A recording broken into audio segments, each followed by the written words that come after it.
ভাই 4.5 লাখ মনে করেন আমার দিতেই হবে, এবার 5 লাখ দাম চাওয়া হবে, যা বেচছে আমরা জন্য নিতে পারি। মানে 4.5 লাখ আপনারই লাগবো? আচ্ছা, যা বেচছে আমরা নিতে পারি।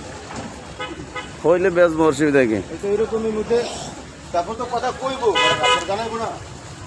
কথা বোঝেন নাই, বেচার হইলে একদম, আর না বেচার হইলে 14 দাম। একদমই ভাই, একদম 4.5 লাখ আপনার লাগবে, এই তো? কোনো কথাই নেই।